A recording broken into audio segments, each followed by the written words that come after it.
welcome back to our podcast. I'm the gentleman, accompanied by the disturbed Southern Belle. Hello. And in this episode of our new series, we will be covering Jeff the Killer. Woo-hoo. That's a very good one. One of my personal favorites. It's a crazy one, definitely. There's a lot of stories of him. Mm-hmm. Like, there's a lot of different origins, a lot of different, just overall talking about him. There are. But this one is honestly one of my favorites.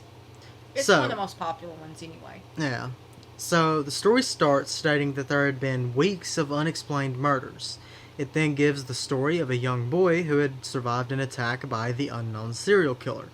The boy begins his story by saying that he had awoken one night after having a terrible nightmare. Upon awakening, he noticed that the window in his bedroom was now open, even though he distinctly remembered it being closed before he went to bed. He got up and closed the window again, and then he got back into bed and tried to get back to sleep. He states that he then was suddenly overcome by the eerie feeling that he was being watched. He then looked around and found that he was not alone. He noticed that in the little ray of light that was shining down between his curtains, there were two very dark, ominous eyes staring back at him. He then noticed that the figure also had a terrifying smile that the boy said made the hairs on his body stand on end. Reasonable. Yes, especially knowing what he looks like. Yeah, really, right? So, he sat staring at the eerie figure, completely frozen in fear for several moments. Then the sinister person uttered one phrase, "Go to sleep." Which is creepy. Yes. This seemed to snap the boy out of his terrified stupor, and he let out a scream. This caused the figure to lunge at the boy, pulling a knife out and aiming straight at the boy's heart. The crazed person jumped on the boy's bed, but the boy fought back with everything he could muster. He states that he kicked, punched, rolled around the bed, doing anything he could to make himself as difficult to target as possible. Reasonable, too. Yes. The boy's father had heard the noise and busted into his son's room, and this led the crazed man to throw his knife at the father, which embedded itself straight into the father's shoulder. Ooh. A bit before this, a neighbor had heard the commotion of the boy struggling from the house, and they had the good sense to alert the police. The police then arrived and ran towards the house. The killer heard the police outside and turned to flee, running down the hallway leading towards the back of the house. Which I just gotta say, that's some excellent response time. Jeff Earl, right? For them to arrive before either the boy or the father had been killed. Yeah. That's impressive. That is. That's definitely not something you hear about very often, to be honest, that quickly. Incredibly unrealistic. It is. Just to be completely honest. It is, but it's just a story, so still. Yeah. So, the boy then heard the sound of glass breaking, and upon investigation, it was discovered that the man had jumped through a window at the rear of the house before vanishing into the darkness. The story goes on to say that the police are still on the lookout for the mysterious man, and that if anyone sees someone matching his description, they are to immediately notify the authorities. The story then shifts to begin the story of Jeff himself. It begins by telling how Jeff and his family had moved to a new neighborhood following his father getting a promotion at work. This led the parents to decide to move to a fancier neighborhood. Right. Jeff and his brother Lou were not upset overall about the move because they both liked the nicer home. And as the family was unpacking, a neighbor stopped by and introduced herself as Barbara. She told the family that she lived just across the street and just wanted to welcome them to the area, and also introduced herself and her son, Billy.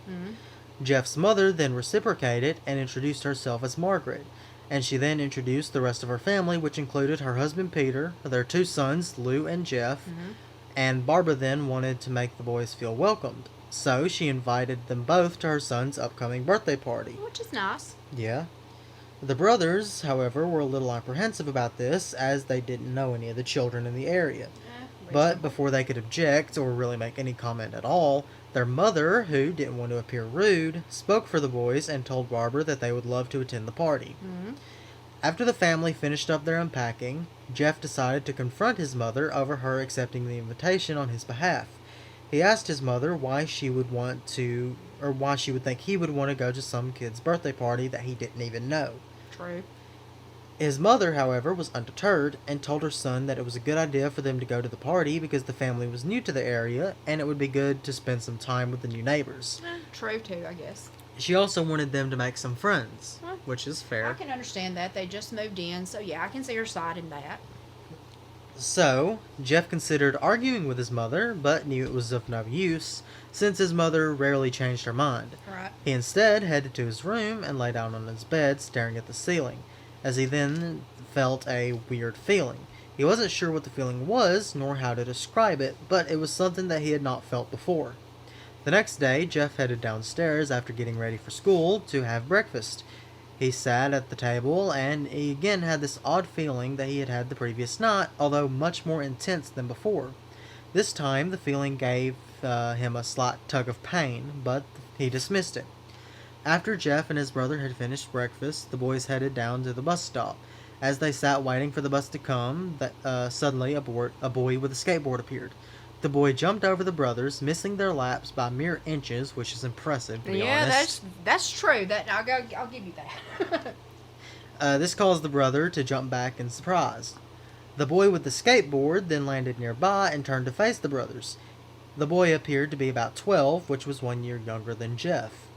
The boy then looked to the brothers and called them over, saying, well, looks like we got some new meat. Oh God. You just know this is going to end Oh well. yeah, for real, right? So, just then 2 other boys appeared. The new boys were described as one being very skinny while the other being large. The boy with the skateboard then told the brothers that since they were new around the neighborhood, he should introduce themselves to them. Right. He started by introducing the skinny boy as Keith, and then mentioned that the large boy was Troy. Then the boy with the skateboard introduced himself as Randy. Uh-huh. Randy then told the brothers that they had to pay a fare to ride the bus. Sure. Lou, however, stood up ready to defend himself and his brother when one of the boys pulled out a knife. Nope. Yeah. Sounds about right, don't it? Yeah. Before Randy then went over to Lou, grabbed his wallet from his pocket. Jeff was again overcome by a weird feeling. However, this time it was so intense, it was almost burning. Oh. Okay. Jeff then walked over to Randy and told him to give his brother's wallet back, or else. This caused Randy to simply slip Lou's wallet into his pocket and then pull out his own knife. He then taunted Jeff, asking him what he was going to do about it. Jeff quickly gave his reply by punching the boy in the nose. Fair. Yes. Then, as Randy was reaching for his face, Jeff grabbed him by the wrist, snapping it. Ooh. As imagined, this caused Randy to begin to scream. Jeff then jerked the knife from Randy's hand. Troy and Keith then rushed at Jeff, but Jeff was much quicker than they had anticipated. Jeff quickly threw Randy to the ground before turning on the advancing Keith and stabbing him in the arm. Ooh. The attack caused Keith to drop his knife before then falling to the ground, wailing in pain. Right. As is fair. I can imagine. They are children, so... Yeah, well, even adult. I mean, I would imagine it would be a pleasant sensation. Oh, absolutely not, no. Lou then looked at Jeff in amazement and asked him how he was able to take on all 3 boys so easily. However, just then the boys saw the bus coming and quickly decided that they would be blamed for the entire incident, since they were new to the area. Right. The brothers then began to run, looking back to see the bus driver quickly heading over to check on Randy and his friends. Mm-hmm. Once the brothers got to school, they were silent about their presence at the bus stop. The brothers simply instead listened to the theories being tossed around about the attack. Lou wasn't bothered by the incident, thinking it was just a case of Jeff beating up a few bullies, which, yes, that is exactly what happens. More or less, yeah. In that situation, that's exactly what happened. However, Jeff felt very differently about the incident. Jeff began to realize just how powerful he truly was. As the feeling grew, he began to feel the urge to just hurt someone. Mm-hmm. He didn't like this feeling at first, however, he had to admit the urge made him feel happy. He was able to keep the feeling in check for the remainder of the day, and when the brothers arrived home from school that day, their parents asked the boys how their first day had gone. Jeff answered in an ominous voice, "It was a wonderful day." Oh, yeah, it sounds like it. The next morning, Jeff heard a knock at the front door. He headed downstairs to find his mother talking to 2 policemen. His mother, upon noticing his approach, gave him a rather angry look. She then stated, "Jeff, these officers tell me you attacked 3 kids, that it wasn't regular fighting, and that they were stabbed. Stabbed, son." That's pretty bad, I gotta admit, yeah. Jeff had no response, instead only dropping his gaze to his shoes, which let his mother know the accusations were true. After a moment, he gathered his courage and told his mother that it wasn't he or Lou's fault, as the other boys had threatened them with the knives first and he had only acted out in defense. Fair. The police, however, did not believe Jeff, telling him that neither brother had been injured, yet all three of the other boys were in varying ways. They also told him that witnesses had watched the boys flee as the bus approached, which only further proved their guilt. Jeff knew it was pointless to argue, as the brothers had no actual proof of what happened. He couldn't say or even say that the brothers hadn't fled, as that is exactly what they had done. True. The police told Jeff to call his brother down, but Jeff hadn't or couldn't turn on his brother, especially since Lou had no part in the fight. True. Fair. Jeff then told the police that he had beat up the other kids. He also told them that his brother had tried to stop him, but it had been no use. The cops then nodded at Jeff and told him it looked like he'd be heading for a year in juvie. Just then, Lou entered the room, claiming for the officers to wait. The officers turned to Lou and quickly pulled their guns as the boy was standing before them with a knife clutched in his hand. Lou told them that it had been him that beat up the little punks, stating that he had the marks to prove it. He then lifted up his sleeves to reveal cuts and bruises that would indicate he'd been in a struggle. Right. The officers asked Lou to put the knife down, which Lou quickly complied with, allowing the knife to fall to the floor. He then raised both hands and walked over to the cops, telling them to take him away. Jeff immediately protested this new turn of events, pleading with Lou to admit that they had him that it had been him that beat up the boys. Jeff's mother then gripped his shoulders gently, telling him he didn't have to lie for his brother. Jeff was left watching helplessly as his brother was loaded into the police car and taken away. A few minutes later, the boy's father, Peter, arrived home from work. As soon as he saw his son's face, he knew that something was wrong, but quickly asked Jeff what happened. But he couldn't speak due to his being in a deeply upset state. I can imagine, yeah. So Margaret, the boy's mother, began to explain what had happened. Jeff, not being able to hear the story, not wanting to be able to hear the story, went outside and sat down in the driveway and began to cry. He stayed outside for an hour. He then entered the house and saw the looks of sadness and disappointment on their faces. This only further upset Jeff, as he hated to know his parents were thinking badly of Lou. Then the whole thing was, or when the whole thing was really his fault. Right. It wasn't, but whatever. No, I wouldn't say it was all his fault. No, it was definitely instigated. 2 days passed with no word from Lou. Jeff became deeply depressed due to missing his brother. He then spent his day feeling nothing but sadness and guilt. Then, on Saturday, his mother entered his room, a smile plastered on her face. She headed to his bedroom window and drew back the curtains, making the room flood with bright light. She then turned to Jeff and told him to get up because, and I quote, "Today's the day." That sounds kind of crazy, ominous. Today's the day. But anyway. Jeff was confused by the statement and questioned what she had meant. She then reminded him of Billy's birthday party. Jeff was astonished by this and asked his mother if she was serious.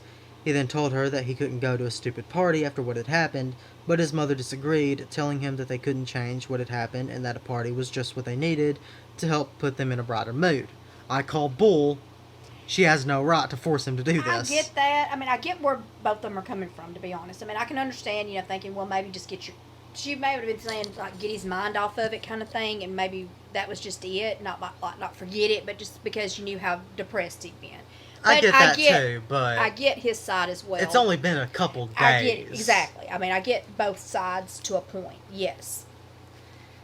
But, anyways, she then told him to get dressed before then heading out of the room to get herself ready. Jeff took his time getting up before then picking out a random shirt and pair of jeans, putting real no effort into what he was wearing. Fair enough. He headed downstairs to find his parents had taken the opposite approach to their wardrobe.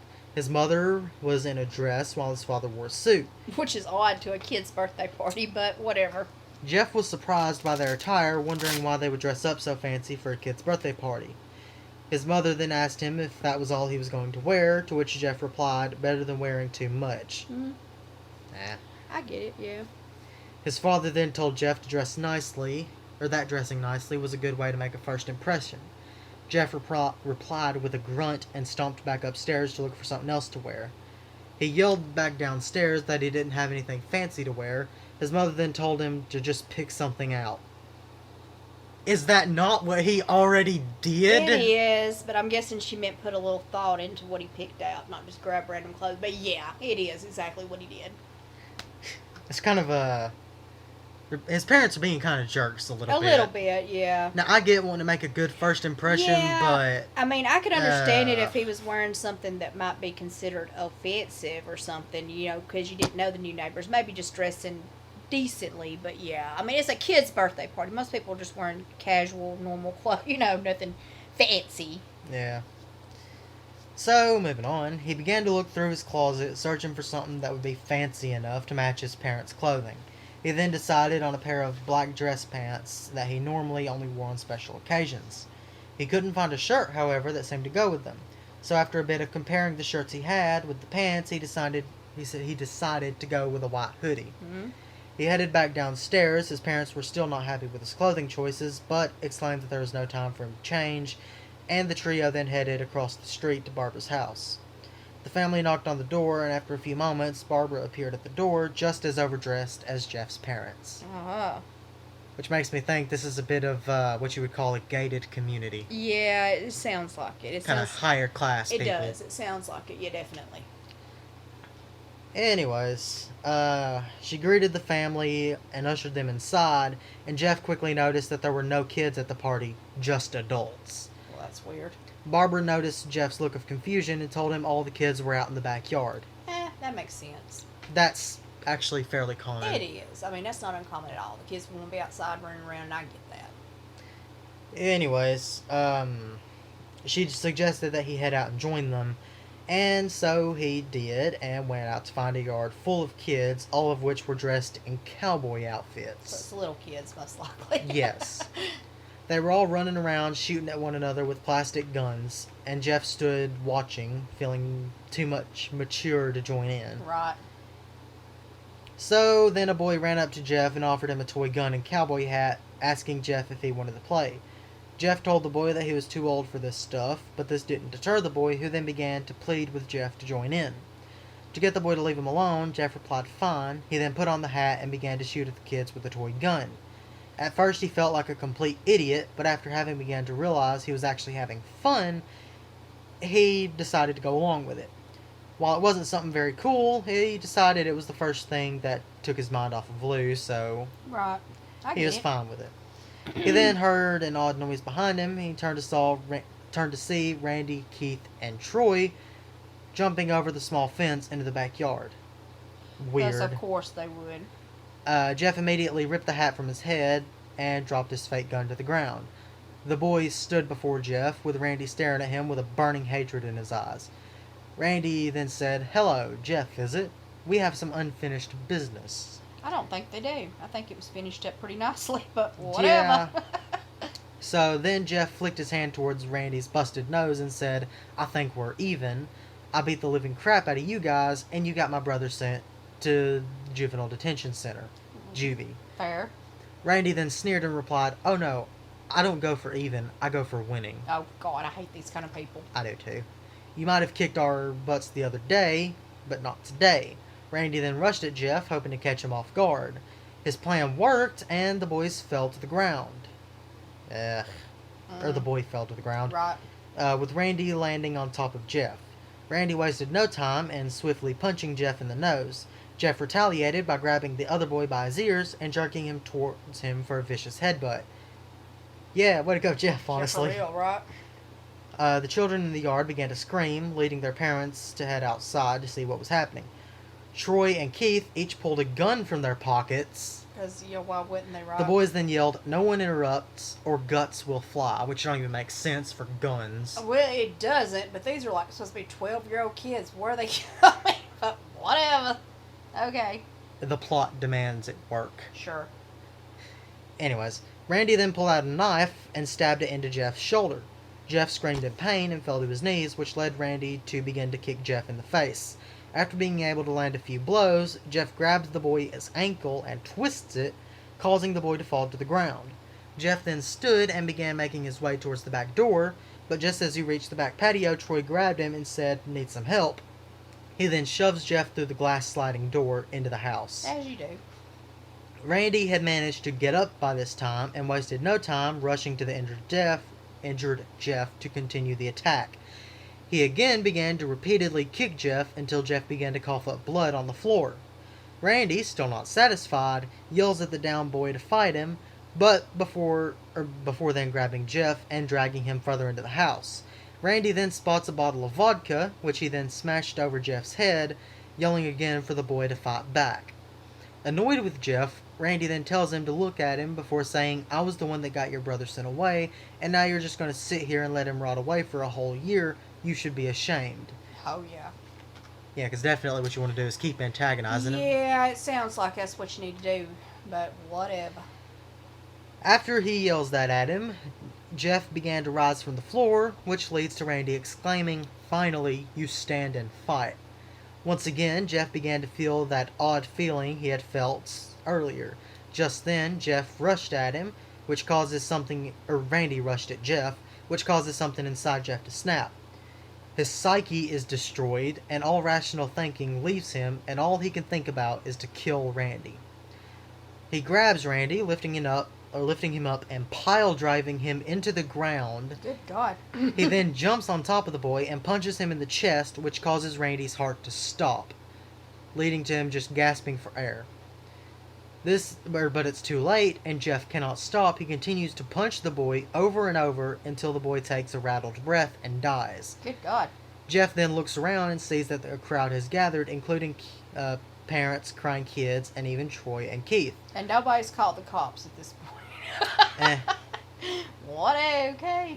Troy and Keith then turn their guns on Jeff, which leads to him jumping up and heading for the stairs leading up. The boys pursue him, each firing a shot, and both missing. He makes it up the stairs with the boys close behind, each continuing to fire their guns. However, the boys' aim got no better, and they quickly ran out of bullets without landing a single shot. Oh, okay. That's kind of impressive how bad that is. It is, yeah. So Jeff runs into a bathroom, rips the towel rack off the wall, and just as the boys run into the room, knives already pulled out, Troy slashes at Jeff with his knife, but Jeff dodges away and then smashes the towel rack into Troy's face, which causes him to fall to the floor.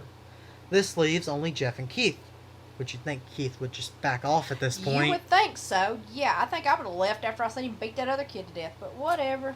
Yeah, but he don't. Nope. Jeff swings the rack at Keith, but Keith dodges. Barely. But then he drops his knife and grabs Jeff by the throat, pushing him back into a wall. This causes a bottle of bleach, to fall from a shelf on the wall and begin to spill on both of the struggling boys.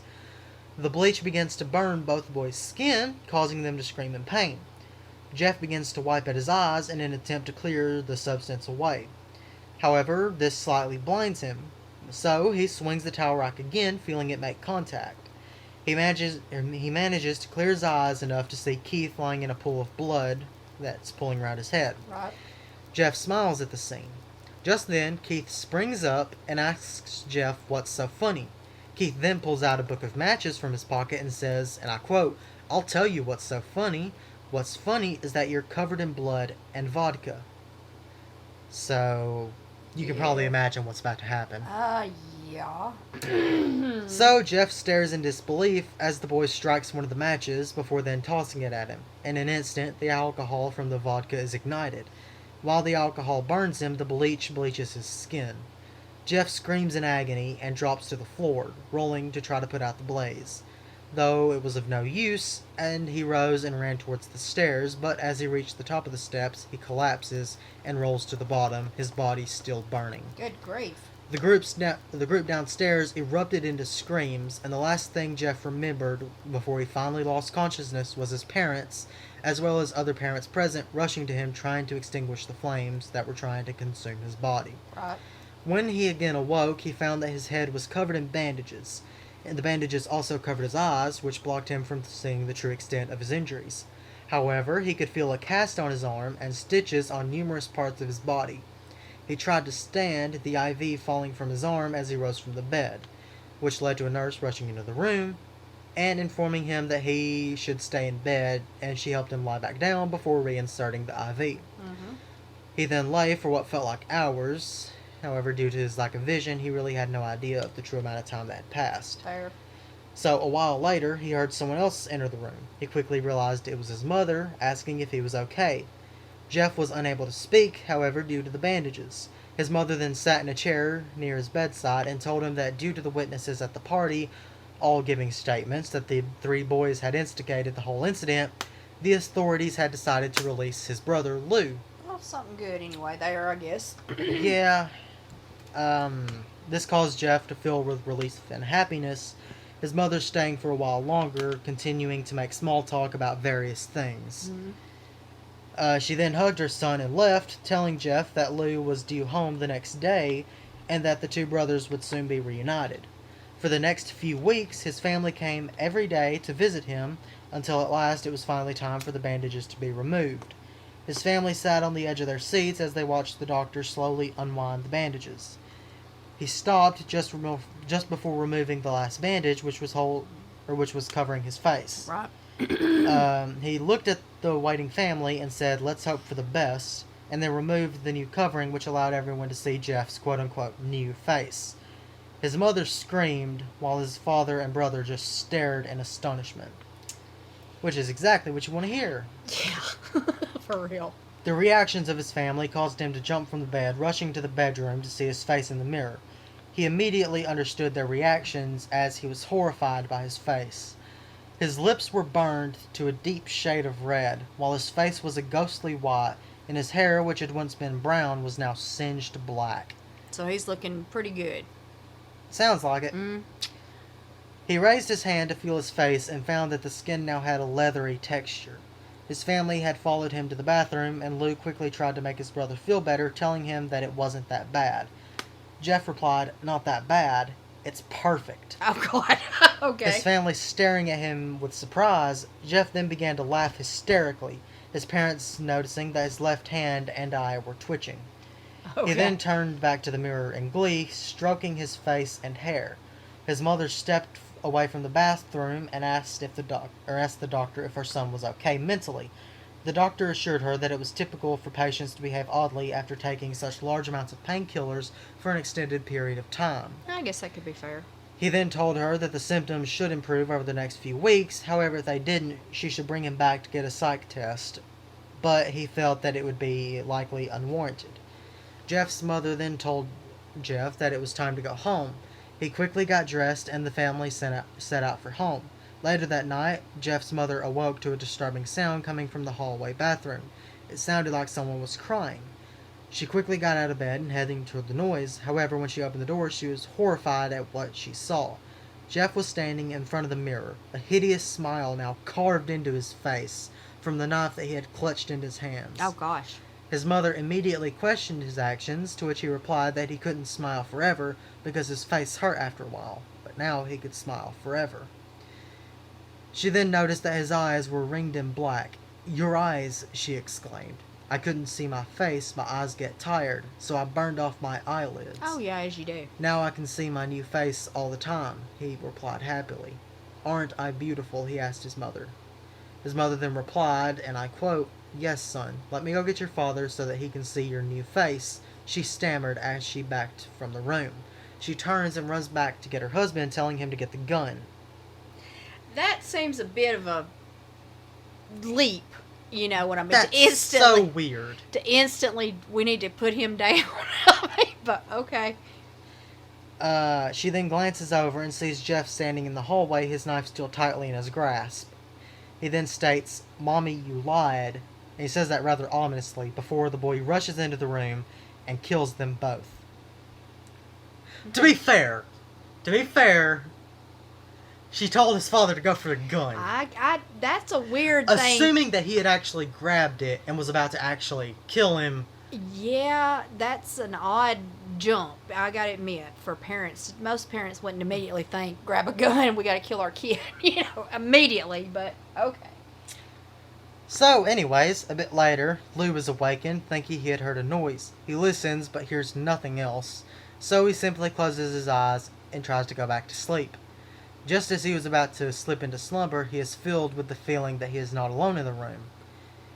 He quickly sits up, but before he can rise, a hand covers his mouth. He looks over to see Jeff beside his bed, one of his hands covering Lou's mouth, and the other holding his knife, which he has poised over his brother's body. Lou begins thrashing and tries to escape Jeff's grip. Jeff then states calmly, "Shh, just go to sleep." Oh God, that's so creepy. That is a very creepy story. But it is odd. I always found it odd that all that's going on at that party and nobody thought to call the cops. Nobody thought to do anything. Nobody just, I don't know. It just seems weird. And like I said earlier, this is one of my favorite stories. It's probably my favorite that I've read. Oh, it's not a bad story. Of his. No, it's not bad. I mean, it's fine. I mean, there's nothing wrong with it. But yeah, there's just some plot holes that do kind of make you wonder. Like you said, the gun. It just seems weird that would be your first thing, you know. And how did two of the boys manage to get themselves guns? I don't know. I'm just going to assume they probably took them like from a parent or something that didn't know they took them, kind of thing. I guess, but I don't know. Maybe they were in a gang or something. I mean, we don't know. Maybe. I mean, who knows? It's crazy, but it is a good story. It is. But that's going to be it for this episode. We hope you enjoyed it. I know I did, for once. For the first time in a very long time, I actually enjoyed reading one of our stories. But, yeah, I just wanted to cover this because Jeff the Killer is one of my personal favorite creepypastas. Right. So, let us know if there's any that you want either of us to cover, any that you want more people to know about that you don't feel like gets enough recognition. Mm-hmm. And I'll turn it over to Belle for our proper outro. So, yeah, we're going to be continuing on with some more creepypastas. So, yeah, if there's any that you like or that you want us to cover, leave us a comment. We're happy to look and see if it's something that we can work with. We were more than happy to cover anything that you'd like. Don't forget to like, follow, and subscribe. And don't forget to stay disturbed.